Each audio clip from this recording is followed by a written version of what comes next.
Oke, selamat pagi teman-teman semua. Kita berjumpa lagi di tutorial pengembangan aplikasi web ya. Nah, kali ini kita membahas sebuah topik berjudul bagaimana kita bisa mengembangkan sebuah web yang responsif yang bisa menyesuaikan dengan berbagai macam ukuran screen ya. Jadi, arti dari sebuah responsif adalah website yang kita kembangkan itu dia bisa menyesuaikan dengan ukuran screen. Ukuran screen misalkan kita memiliki ukuran screen yang berbeda-beda misalkan ukuran screen untuk handphone, ukuran screen untuk tablet, ukuran screen untuk laptop, ukuran screen untuk layar yang lebih besar misalkan widescreen ataupun desktop gitu ya. Nah, web yang kita kembangkan itu kita inginkan untuk bisa adaptif terhadap beberapa ukuran yang berbeda tersebut, teman-teman. Jadi, web yang kita kembangkan itu akan tetap terlihat baik ketika kita menjalankannya di handphone ataupun kita jalankan di eh, ukuran screen yang lain seperti tablet, laptop, dan desktop. Mungkin akan saya sedikit demokan, maksudnya seperti ini ya teman-teman. Nah, di sini ada sebuah website sederhana yang belum memenuhi kaidah responsif ya. Jadi dia belum adaptif terhadap berbagai macam ukuran layar. Misalkan website ini anggaplah terlihat cukup baik ya di layar yang besar, misalkan layar laptop gitu. Karena ketika saya membuat video ini saya sedang menggunakan laptop gitu ya. Jadi anggaplah website ini terlihat cukup baik, artinya layoutnya nggak berantakan gitu ketika dijalankan di laptop, ukuran laptop ya layarnya. Tapi bagaimana jika ukurannya kita perkecil teman-teman? Misalkan kita shrink gitu layarnya kita perkecil seperti yang sedang saya lakukan ini. Ketika dia lebih kecil, nah itu ya teman-teman, kontennya itu terpotong ya, terpotong. Artinya apa? Artinya website ini belum bisa menyesuaikan dengan ukuran layar yang berbeda-beda. Nah, berarti dia belum memenuhi kaidah responsif, ya belum responsif. Nah, sedangkan yang kita inginkan tentu kita ingin website yang kita kembangkan itu bisa menyesuaikan dengan ukuran layar yang berbeda-beda. Yang berbeda-beda dia menyesuaikan sampai ukuran yang kecil gitu atau ukuran mobile device atau handphone gitu ya. Nah, perbedaannya mungkin bisa saya tampilkan juga untuk website yang sudah responsif. Nah, ini ya teman-teman, tampilannya sama tapi website ini sudah dimodifikasi agar bisa lebih responsif terhadap ukuran layar yang berbeda atau adaptif terhadap ukuran layar yang berbeda. Sebagai contoh ya, saya kecilkan nih layarnya seperti yang tadi saya lakukan. Tapi kali ini dia bisa menyesuaikan dengan ukurannya, gitu ya. Ketika ukurannya dikecilkan, kontennya pun ikut mengecil, ya, nggak rusak seperti tadi, nggak terpotong, ya. Dan bahkan ketika sampai ke ukuran mobile device, gitu ya, dia memutuskan untuk menjadi satu kolom. Ya, kalau ini kan beberapa kolom, 3 kolom gitu ya. Ini kolom pertama, kolom kedua, dan ini kolom ketiga. Tetapi ketika layarnya lebih kecil, misalkan ukuran mobile device, kita bisa webnya bisa memutuskan bahwa ini sudah tidak mungkin lagi dibagi beberapa kolom. Akan lebih mudah dilihat jika satu kolom. Jadi seperti ini. Nah, seperti yang teman-teman lihat, dia menjadi satu kolom dan ukurannya tetap rapih gitu ya. Yang left content jadi di atas, yang main content jadi di bawah seperti ini.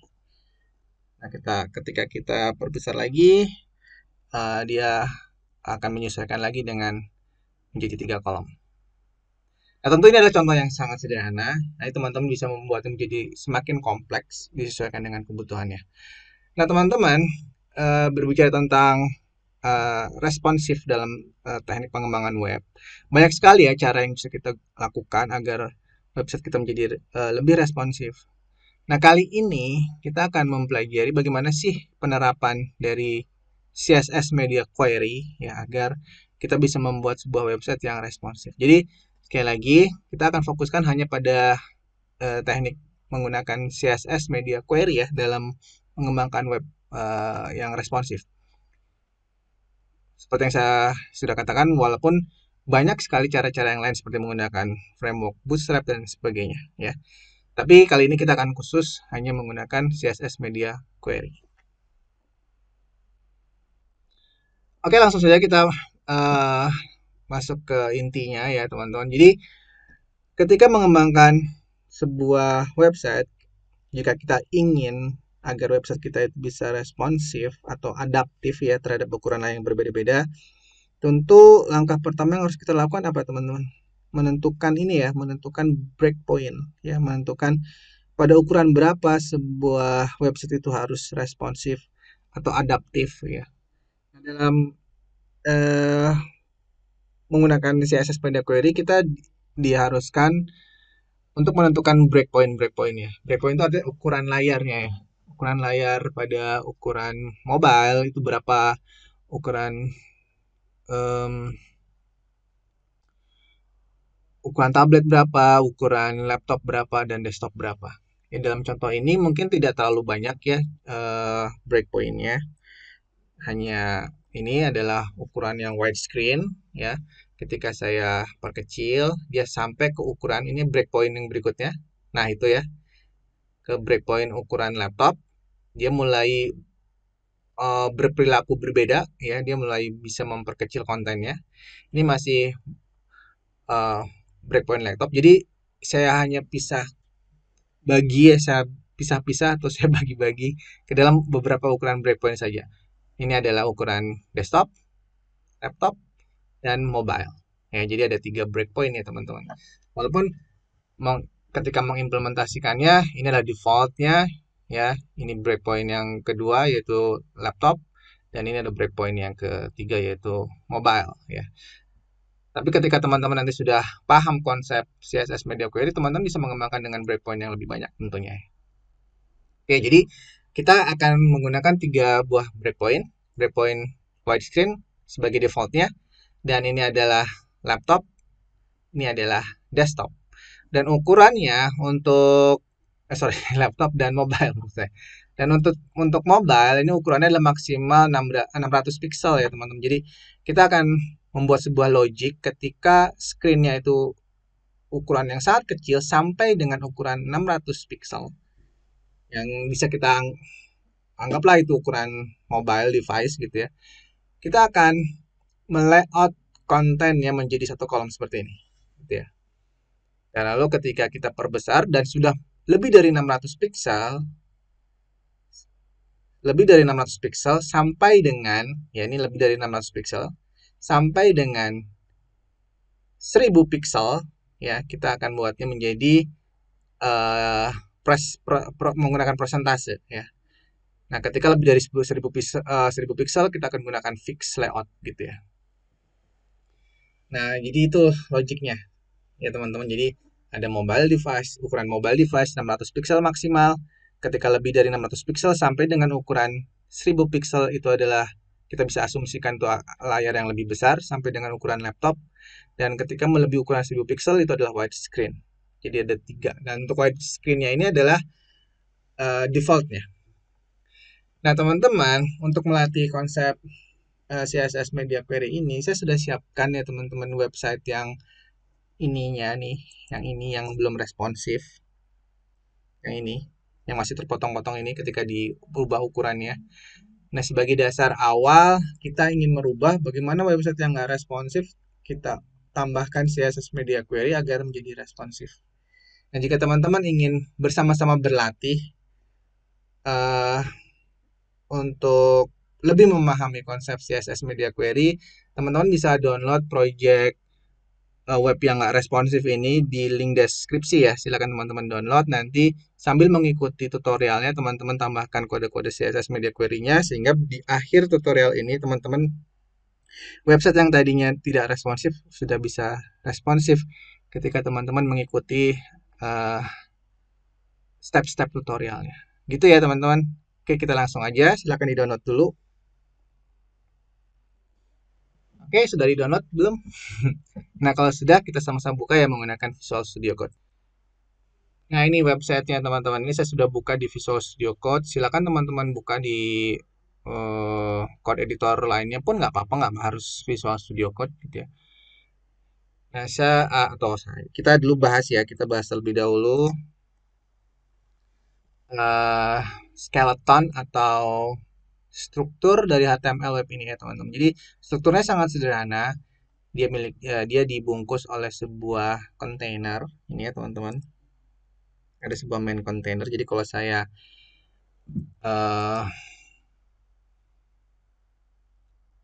saya tutup kontainernya, ya dia akan menutup semua yang ada di dalamnya gitu ya. Karena kontainernya adalah sebagai kontainer utama gitu ya. Nah, di dalam kontainer ada beberapa elemen di sini ya. Ada header, lalu ada aside, lalu ada main, dan ada footer ya. Jadi kalau kita lihat ini strukturnya teman-teman. Ini ada seluruhnya adalah kontainer. Ini ada header.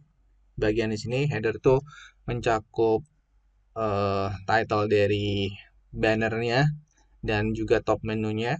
Dan ini adalah aside ya. Ini aside menu yang berada di sebelah kiri, dan ini adalah main ya, main. Dan kita bisa lihat main ini di dalamnya ada terdapat elemen-elemen lagi. Nah, kalau kita lihat tadi teman-teman bisa udah lihat ya bahwa header itu terdiri dari uh, title header dan ada juga menu ya. Jadi ada di bagian header ada apa nah? Section atau title banner, dan juga ada menu. Ya, ada title banner dan juga ada menu. Itu semuanya di bagian header. Jadi dua ini itu masuk ke dalam header ya teman-teman. Nah, itu untuk header. Nah, lalu untuk aside, kita lihat ya, aside itu isinya apa sih? Nah, aside itu sebenarnya sederhana, ya, ada beberapa list item yang menuliskan event, ads, product, dan seterusnya ya. Ini ya, ada event, ads, dan product. Itu bagian dari aside. Lalu berikutnya ada main. Main ini adalah konten utamanya, terdiri dari beberapa artikel.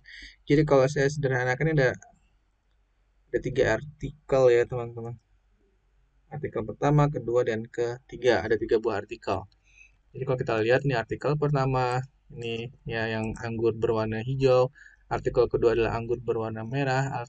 Artikel ketiga ini anggur berwarna hitam. Dan setiap artikel itu terdiri dari gambar dan paragraf ya. Teman-teman bisa lihat setiap artikel itu terdiri dari gambar dan paragraf. Ini gambar, paragraf, gambar, paragraf.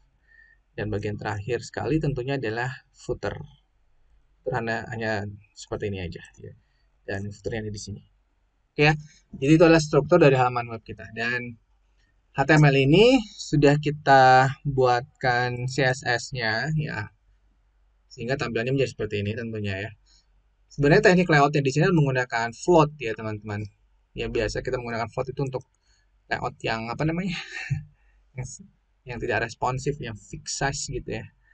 Nah, kayak yang seperti yang ini itu kita floatkan, aside di-floatkan dengan main gitu ya. Lalu juga di dalam ini juga artikel ini saling float gitu ya. Jadi nanti di dalam CSS-nya ini teman-teman mendapatkan banyak sekali perintah float. Ya, ada float left di bagian main. Ini untuk memfloatkan agar main itu mendesak aside. Ya, aside juga float. Lalu juga artikel. Artikel juga float. Tuh, jadi ada 3 bagian yang float. Ada aside, main, dan artikel. Dan float ini nanti harus dihilangkan ketika kita sudah menemukan breakpoint tadi ya. Jadi anggaplah CSS default ini itu sebagai yang membentuk dari breakpoint untuk widescreen yang jadi lebih dari 1000 pixel. Ya, jadi default CSS-nya ini untuk 1000 pixel lebih gitu ya. Ini breakpoint yang pertama, anggaplah itu adalah uh, widescreen gitu ya. Nah, sehingga kita harus menentukan 2 breakpoint berikutnya, yaitu breakpoint yang untuk mobile device yang dari super kecil sampai 600 pixel, dan breakpoint yang kedua adalah lebih dari 600 pixel sampai 1000 pixel ya. Nah, teman-teman, cara penggunaan CSS itu sebenarnya mudah. CSS media query ya maksud saya. Itu sebetulnya mudah ya teman-teman. Kita tinggal tentukan saja breakpoint-nya. Kita tentukan breakpoint-nya, nanti di breakpoint tersebut kita buatkan CSS yang berbeda gitu. Sehingga nanti ketika browser mendeteksi bahwa breakpoint kita sudah memenuhi dari ukuran yang kita tentukan, maka dia akan mencari CSS yang tepat gitu ya. Oke, mungkin lebih tepatnya kita akan mencoba membuat breakpoint yang ukuran dari 600 sampai 1000 ya teman-teman. Jadi nanti yang kita inginkan ketika kita kecilkan ini nggak kepotong gitu ya. Ketika sampai 1000 ini jangan sampai kepotong. Nah, ini kan kepotong ya. Ketika dari 600 sampai 1000, jadi dari 600 sampai 1000 ini gitu ya. Itu nggak kepotong. Yang kita inginkan adalah gambarnya semua ikut mengecil, kontennya ikut mengecil. Aside-nya ikut mengecil, mainnya ikut mengecil gitu. Jadi dia tidak terpotong. Oke? Oke, langsung aja ya teman-teman. Nah, sekarang mari kita tentukan breakpoint tersebut. Bagaimana cara membuat breakpointnya? Mudah ya teman-teman. Tinggal kita tambahkan perintah add media seperti itu. Lalu kita tentukan ukuran range-nya. Jadi di awal barusan saya juga sudah katakan bahwa kita akan menentukan breakpoint untuk ukuran 600 sampai 1000 atau ukuran dari anggaplah tablet sampai laptop gitu ya teman-teman. Berarti di sini minimum kita tulis min width. Kita tentukan ukuran minimumnya itu berapa? Misalkan 601 pixel. Jadi ini adalah breakpoint minimumnya 601 pixel. Jadi kalau ada screen yang kurang dari 601 pixel itu nggak akan uh, terseleksi maksudnya gitu ya. Nah, lalu ukuran maksimumnya sekarang kita tentukan dengan tambahkan kata n. Dari sini kita tentukan max width.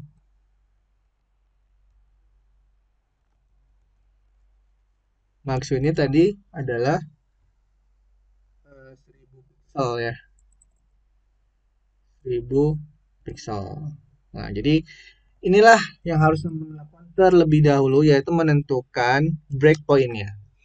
Jadi breakpoint-nya adalah kita akan menambahkan kode CSS di sini ya, kode CSS yang baru jika breakpoint ini terpenuhi. Jadi jika breakpoint-nya adalah 601 pixel sampai dengan 1000. Jadi 600 tidak termasuk. 600 tidak termasuk. Nanti 600 itu termasuknya ke yang mobile gitu ya, teman-teman. Paham ya? Nah, sekarang sebelum kita menambahkan kode-kode CSS yang kode-kode CSS yang lebih kompleks gitu, kita tes dulu deh. Kita tes dulu apakah breakpoint ini sudah terbaca atau belum, ya. Nah, teman-teman bisa lihat di sini, tadi sudah saya jelaskan di awal bahwa dari struktur HTML-nya itu kita punya sebuah kontainer, ya. Nah, kita ingin mengetes apakah breakpoint ini sudah terbaca atau belum dengan merubah warna background kontainernya menjadi warna hijau misalkan jika breakpoint ini terdeteksi gitu ya. Jadi kita tambahkan di sini dot container gitu ya. Kita tambahkan background color green misalkan. Ini sementara aja ya teman-teman. Ini hanya untuk memastikan bahwa breakpointnya itu sudah terbaca atau belum. Ya kalau sekarang kan belum ya. Nih misalkan saya perkecil juga si backgroundnya belum berwarna hijau ya. Karena belum saya simpan ini kodenya. Tapi setelah saya simpan, save all, lalu saya refresh sini ya teman-teman. Saya refresh. Lalu saya perkecil. Nah, itu ya teman-teman bisa lihat. Sekarang browsernya atau kontainernya sudah berwarna hijau. Ini artinya apa? Artinya bahwa breakpoint itu sudah terdeteksi. Artinya si browser sudah bisa mendeteksi bahwa ketika dia mendapatkan ukuran screen di antara 601 sampai dengan 1000, maka kode CSS inilah yang akan dieksekusi ya. Jika tidak bertentangan dengan CSS yang di atas gitu. Jadi bukan berarti CSS yang di atas tidak dieksekusi ya, tetap dieksekusi, tetapi jika ada yang sama Ya, jika ada selektor yang sama, maka yang dipakai adalah yang di sini gitu ya. Gitu ya teman-teman. Nah, sekarang kita hapus lagi ya karena kita tidak ingin membuat layar kita jadi hijau semua kan. Nah, apa yang harus kita lakukan sekarang teman-teman? Jadi gini teman-teman, kita lihat di sini ya, kontainer kita itu awalnya berukuran fix ya teman-teman, yaitu 980. Karena inilah salah satu sebabnya kenapa website yang sebelum ini menjadi tidak responsif, karena ukuran dari kontainernya adalah fix ya 980.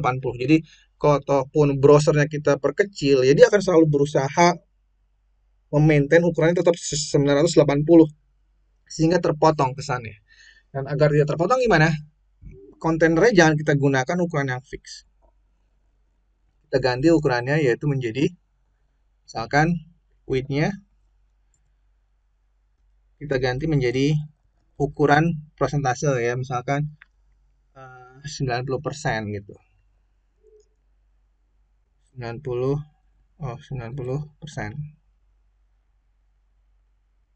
ini mana sih persennya? Ini ya 90% gitu ya. Nah lalu teman-teman yang harus kita yang harus kita perbaiki berikutnya bukan hanya kontainer ya, karena ketika kita mengecilkan ukuran sini gitu ya, ini tidak akan berdampak terlalu banyak jika yang kita buatkan yang kita ubah jenis ukurannya hanya kontainer saja, karena di dalam kontainer kan ada elemen-elemen yang lain seperti aside, main gitu ya. Sedangkan aside dan mainnya pun masih fix, jadi aside dan mainnya pun harus kita ubah ukurannya agar tidak menggunakan ukuran fix ya, jadi kita gunakan ukuran persentase semua. Kita kembali lagi, berarti di sini kita tambahkan aside, kita tentukan ukurannya nanti berapa aside-nya, dan kita tambahkan juga di sini adalah main. Nanti mainnya juga kita tentukan ukurannya berapa gitu ya. Nah untuk aside kita bagi dua ya, karena website kita ini memang hanya terbagi dua antara aside dan main, maka kita bisa tentukan ukurannya ya, karena aside ini lebih kecil misalkan 30 atau aside-nya 70, jadi kalau dijumlahkan 100%. Nah tapi teman-teman, saya tidak akan menggunakan ukuran yang kalau dijumlahkan 100% ya, karena di sini kan nanti ada padding, ada margin, itu bisa menambah ukuran gitu ya. Jadi saya tidak akan gunakan kalau ditambahkan menjadi pas 100% tuh enggak. Kita akan gunakan untuk aside-nya 20% aja ya. Width untuk aside-nya 20%. Dan untuk main-nya kita gunakan 75%.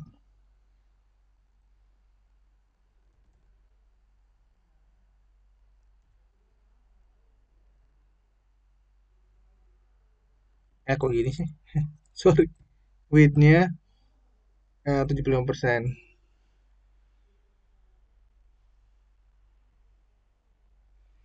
Nah gitu ya teman-teman. Nah sekarang mari kita lihat hasilnya gimana. Apakah sudah seperti yang kita inginkan? Tentu belum, karena kita baru menambahkan 3 buah CSS di sini. Tapi mari kita lihat dulu ya dampaknya. Kita refresh, jangan lupa. Nah, sekarang kita perkecil. Apa yang terjadi?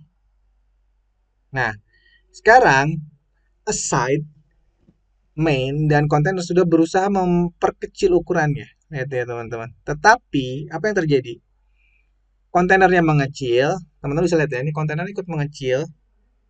Aside-nya mengecil, mainnya mengecil. Tetapi elemen-elemen yang ada di dalam aside, di dalam main itu belum ikut mengecil karena dia masih menggunakan ukuran fix. Jadi gambar ini masih menggunakan ukuran fix, lebar dari paragraf ini masih menggunakan ukuran fix, lalu lebar dari bagian apa nih, list item ini juga masih menggunakan ukuran fix. Itulah kenapa walaupun kontennya sudah tidak fix, tapi karena di dalamnya masih fix, maka dia akan mendesak gitu ya teman-teman. Nah, jadi apa yang harus kita lakukan? Nah, kita harus berusaha membuat agar elemen-elemen di dalam aside dan elemen-elemen di dalam aside dan di dalam main itu juga jangan menggunakan ukuran fix gitu ya. Nah, itu yang akan kita lakukan berikutnya.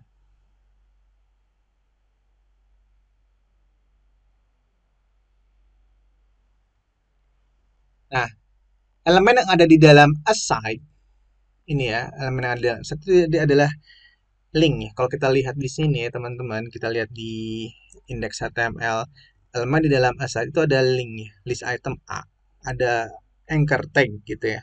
Nah, kita akan buatkan UL li A ya. UL li sama UL li A-nya tuh jangan fix gitu ya. Karena kalau kita lihat di sini, defaultnya kita lihat di sini UL aside li A itu menggunakan ukuran fix yaitu 250 pixel. Sehingga ini harus kita rubah. Kita copy dan kita rubah di sini ya teman-teman. Nah, kita ganti ukuran berapa? Nah, kita ganti aja ukurannya adalah misalkan 80% dari ukuran induknya gitu ya. Seperti itu. Sekarang kita lihat apakah kontainernya sudah berubah atau belum. Ini belum saya refresh ya. Kita ingin lihat ketika dia belum berubah itu, lihat itu ya. List item itu mendesak ke sini walaupun aside-nya sudah mengecil.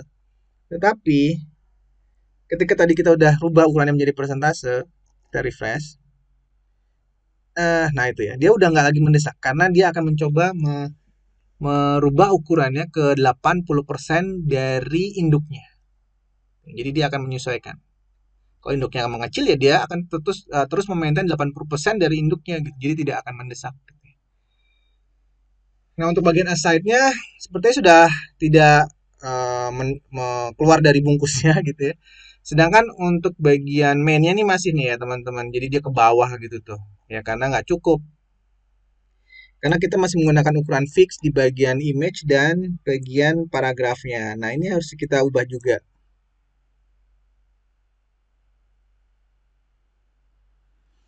Oke, kita ubah juga untuk hmm, untuk bagian image. Kita lihat dulu di sini ya teman-teman. Lihat dulu di HTML ya. Sebenarnya bagian main atau yang isinya gambar tersebut ini kan main ya. Itu isinya apa sih? Main itu tadi adalah artikel ya teman-teman. Main itu terdiri dari artikel.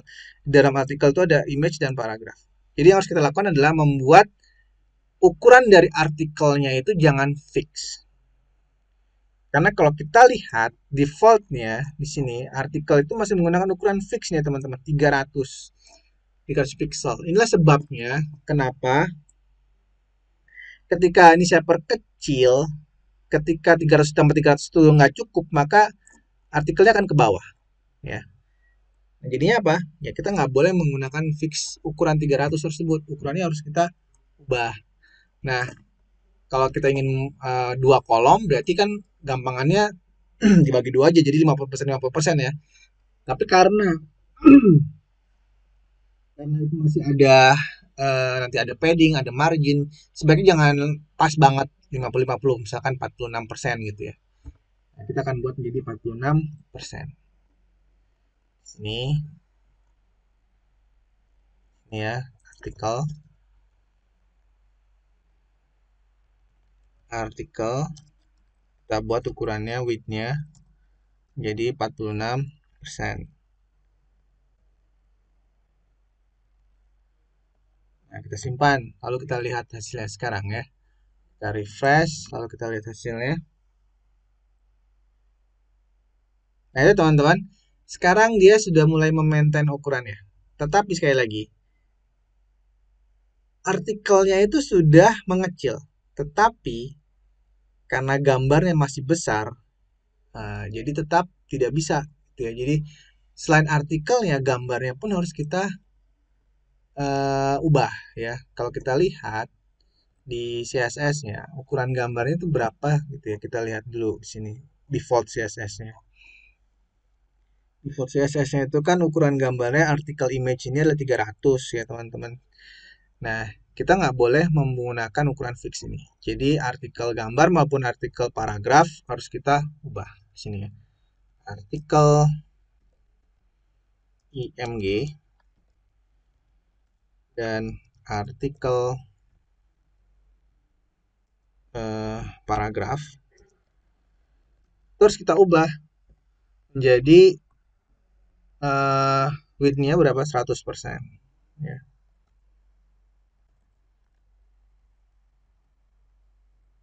Nah, sekarang kita coba lagi ya.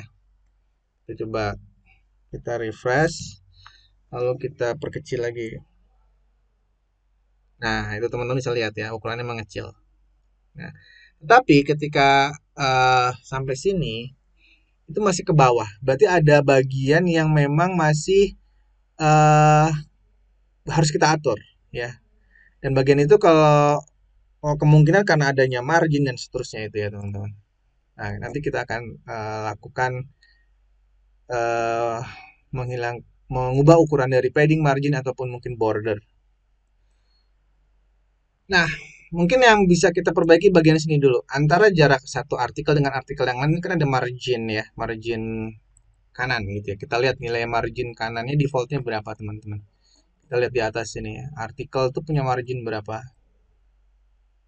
Nih 20 pixel ya. Margin kanannya itu 20 pixel. Bagaimana kalau kita perkecil ukurannya? Jangan 20 pixel, misalkan 15 pixel gitu ya.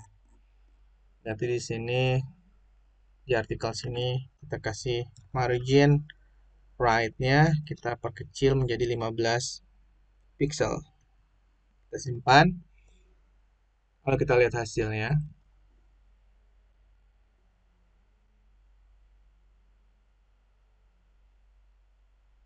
nah ini sudah tidak ke bawah ya.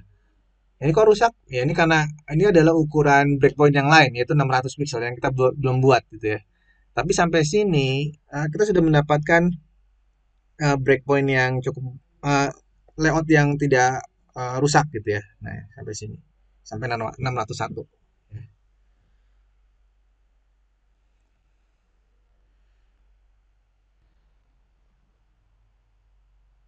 Nah, mungkin saya akan hilangkan padding di sini dan border di sini ya, teman-teman. Untuk ukuran yang uh, laptop. Jadi kita tambahkan di sini perintah untuk artikel img. Kita hilangkan bordernya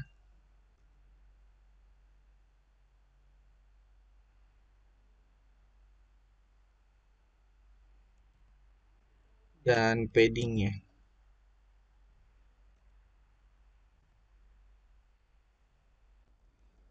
Oke, kita simpan, save all. Lalu kita refresh kembali, kita lihat. Nah, itu hilang ya padding dan marginnya agar kita tidak terlalu sumpek gitu ya. Oke, nah saya rasa untuk ukuran dari em, apa ini? Ukuran dari breakpoint antara tablet sampai dengan laptop 600 sampai 1000 ini kayaknya sudah cukup ya teman-teman. Nanti teman-teman silakan ditambahkan lagi jika ingin lebih mendetailkan gitu ya. Nah, sekarang fokus kita tinggal yang bagaimana jika ukurannya kurang dari 601 ya. Nah, seperti ini. Nah, kita ingin ketika layarnya semakin mengecil, itu tidak lagi kita pertahankan menjadi tiga layout seperti ini, tiga kolom maksud saya. Kita akan membuatnya menjadi satu kolom aja, ya. Nah, sehingga kita kembali lagi ke sini ya, teman-teman, dan kita akan tambahkan breakpoint yang berikutnya. Add media, gitu ya, teman-teman, sama seperti ini. Jadi kita akan mentargetkan pada ukuran screen yang maksimal sampai dengan ukuran maksimalnya itu 600 ya. Karena 601 sampai 1000 itu tadi sudah kita definisikan CSS-nya. Yang belum adalah ketika ukurannya maksimum 600 pixel. Ya, jadi dari 0 sampai 600 akan diberlakukan CSS ini. Jadi untuk breakpoint yang ini tidak perlu ada jangkauan n gitu ya. Kalau ini kan dari kecil sampai ukuran besarnya. Kalau ini kita cukup saja dari sekecil apapun sampai dengan 600 gitu ya. Jadi yang kita perhatikan adalah bagian maksimumnya saja. Kalau maksimumnya nggak ada berarti dia akan yang kecilnya itu di bagian nilai yang sangat kecil gitu ya. Oke, Seperti biasanya, ya kita tentukan dulu kontainernya untuk memastikan bahwa breakpoint ini sudah terbaca dengan menambahkan background color, misalkan merah gitu ya. Lalu kita refresh. Seharusnya ketika ukurannya mengecil, dia menjadi merah gitu ya. Nah, itu ya. Ini hanya sekedar tanda bahwa breakpointnya sudah terbaca gitu ya. Nah, ini tinggal kita hapus lagi karena kita tidak ingin membuat layar yang menjadi merah semua tentunya ya. Nah, seperti ini ya, kita tentukan ukuran lebar dari kontainernya ketika ukurannya 600 gitu ya. Misalkan adalah 80% aja.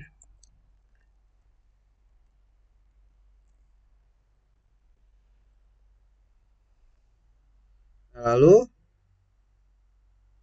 untuk mainnya ya teman-teman, untuk ukuran mainnya tadi kan ketika kita mengatur untuk ukuran 601 sampai 1000 itu kita mengatur aside-nya 20%, mainnya adalah 75% ya. Tapi kali ini enggak, karena kita ingin membuat menjadi satu kolom, maka ukurannya itu kita fullkan 100% untuk mainnya, teman-teman. Ya, jadi width-nya di sini untuk mainnya, main itu width-nya 100%. Gitu ya. Nah, kita simpan. Apa yang terjadi sekarang? Seharusnya dia akan memaksa menjadi full. Nah, itu ya. Jadi dia memaksa agar menjadi full 100%. Karena 100% maka dia akan turun ke bawah, gitu kan ya. Nah, tapi uh, masih ada sesuatu yang uh, belum kita sesuaikan ya. Artinya kontennya itu masih agak terlalu ke kiri. Kita ingin semuanya ada di tengah kan gitu ya teman-teman. Nah, sekarang kita buatkan ya. Yang pertama, untuk membuat menjadi semua ke tengah, floatnya itu harus kita hilangkan dulu ya teman-teman. Floatnya itu kan tadi defaultnya floatnya itu ke kiri ya. Kita hilangkan dulu non. Lalu untuk side-nya juga sama. Side-nya ini width-nya kita atur sama 100%. Dan float-nya juga kita non kan.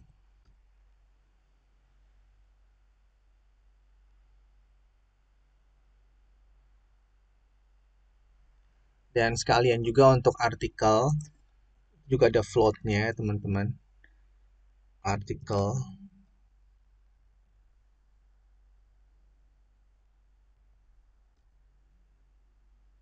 float-nya kita non kan.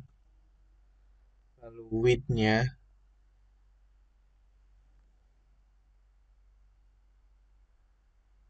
kita buat misalkan berapa ya, 70% misalkan, 70%.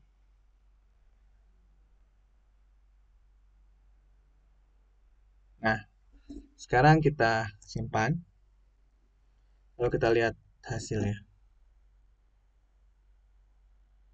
Nah, itu ya, beberapa sudah ada yang ke tengah dan beberapa belum ya, karena eh, kita belum menentukan melakukan proses center ya untuk kontainer ini. Nah, berikutnya kita akan melakukan hal tersebut agar center.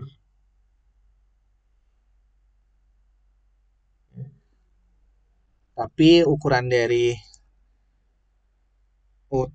dari gambar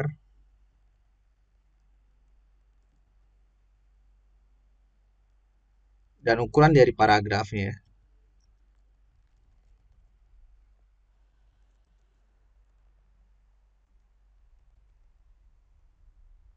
itu harus kita buat menjadi 100%. Kenapa harus 100%? Karena kalau nggak 100% ini ya, paragrafnya itu terlalu besar gitu ya.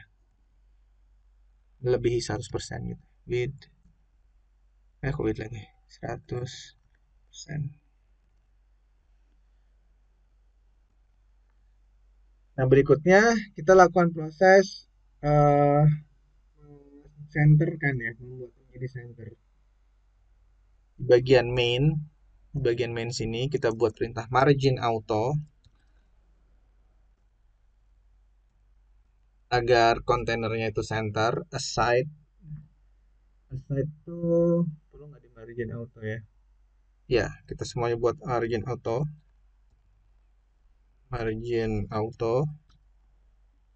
Lalu untuk artikel juga, untuk kita tambahkan perintah margin auto.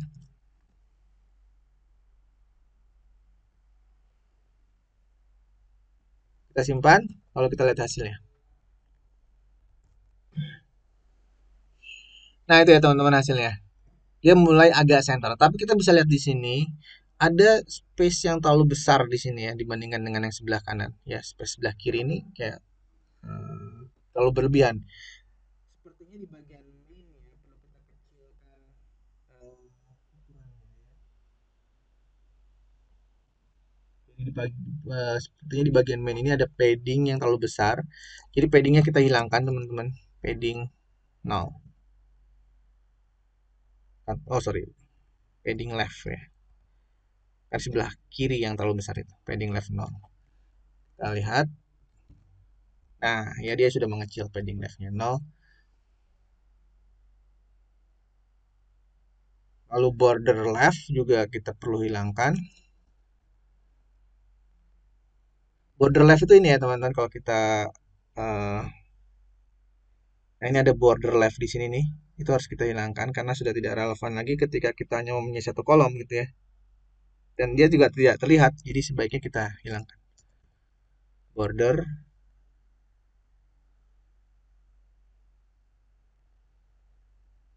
left none.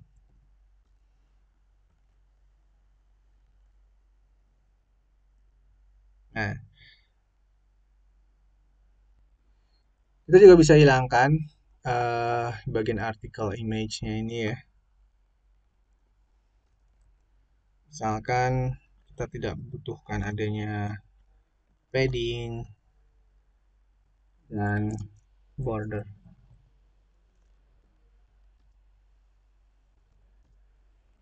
Simpan, lalu kita lihat hasilnya. Nah, itu ya.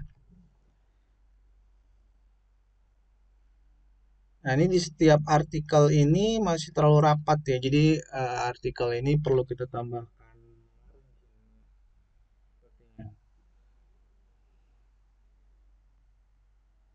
Jadi kita tambahkan di sini bagian artikel margin